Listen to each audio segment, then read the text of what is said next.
Walang iya ka! Mga demonyo! Nasikhan. Pati nanay kong pinatos mo?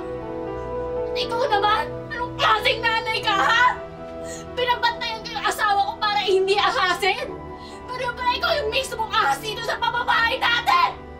Anak, kung ano man yung iniisip mo, walang nangyari sa amin. Sa tingin mo ba maniniwala ako sa'yo, ha?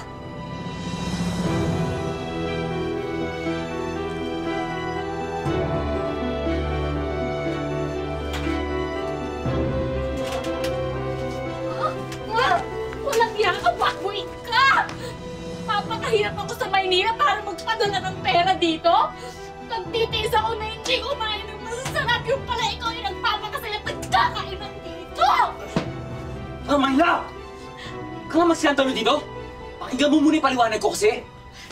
Anong paliwanag to? Break mo to, di ba? Ha? Ayan o! Nakahubad ka tapos katabi mo si Mama! Mayla! Alam mo naman sanay ako matulog ng walang break, di ba? Lasing na lasing ako.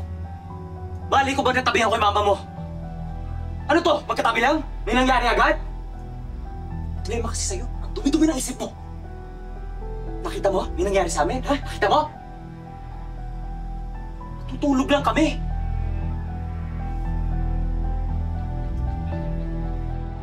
O bakit daw niya nagawa yon? May sinabi ba? Wala talaga daw sila. Ah, hindi niya inamin. Hindi po.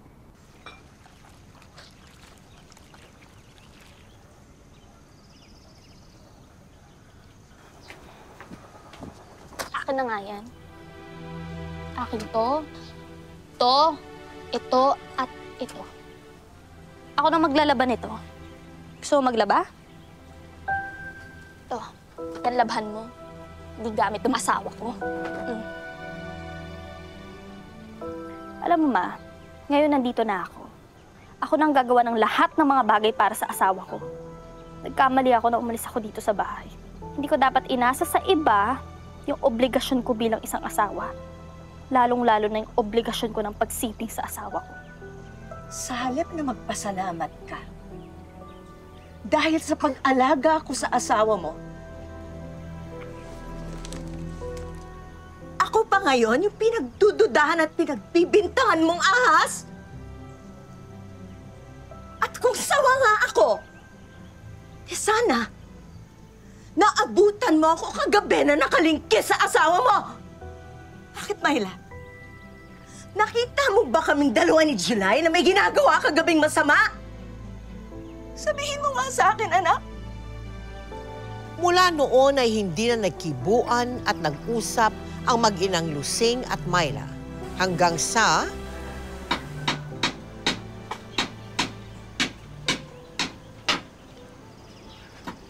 O, July, magkape ka muna. Sige. Salamat, Lusing. Ma. Kung pagod ka na, bukas mo na lang yan gawin.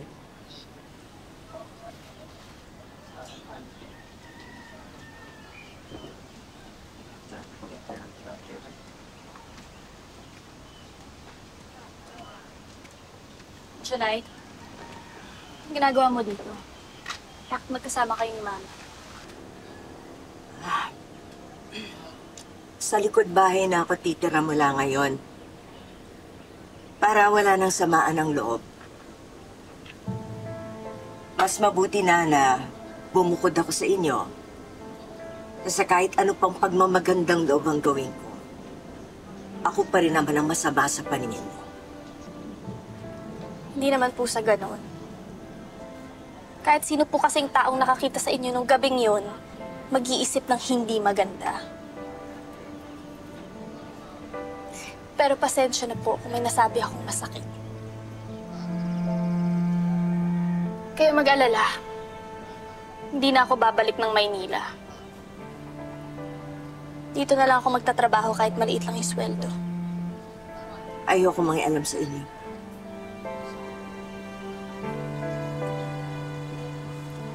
Eh ikaw, wala ka pa rin trabaho? Huwag kasing kung ano-ano yung pinapasok mo. Ang ibig ko sabihin, huwag kasi kung ano-ano yung mga pinapasok mong trabaho. Para hindi kayo pagpiestahan ng chismis dito.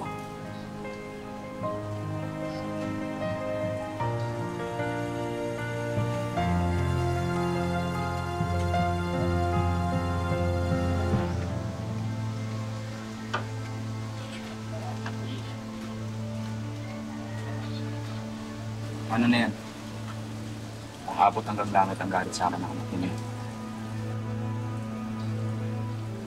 July, alam mo na kung anong dapat mong gawin. Alam mo na rin kung anong kahinaan namin mga babae. Kaya pakiusap lang. Pwede ba, pabayaan mo na lang ako. Kukuha na rin ako ng trabahador para tapusin itong kubong ito. Ako na magliligpit niyan.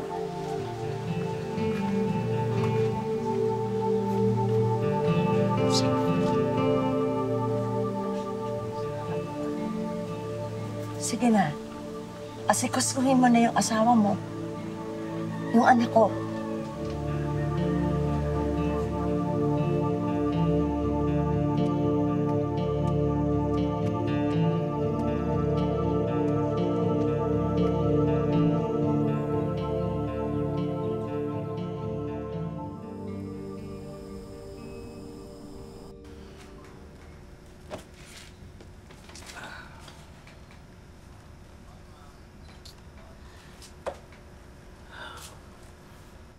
Ilang araw ko nang uwi ng Maynila. Wala ka pa rin pasalubong sa akin. Bitawan mo ako. Ayoko kitang yakapin. Bakit? Ha? Sino pinagyayabang mo, ha? May ibang lalaki ka sa Maynila? Ha? Pwede ba huwag mo akong baliktarin, ha? Ayoko nang sumiping sa'yo.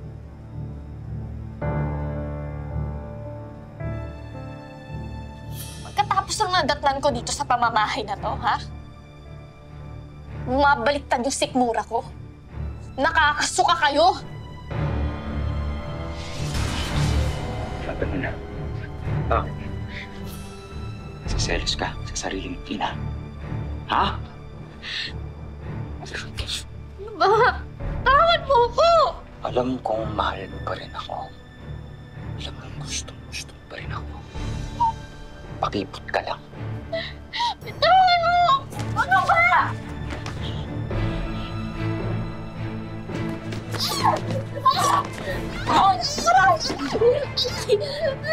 Tulong!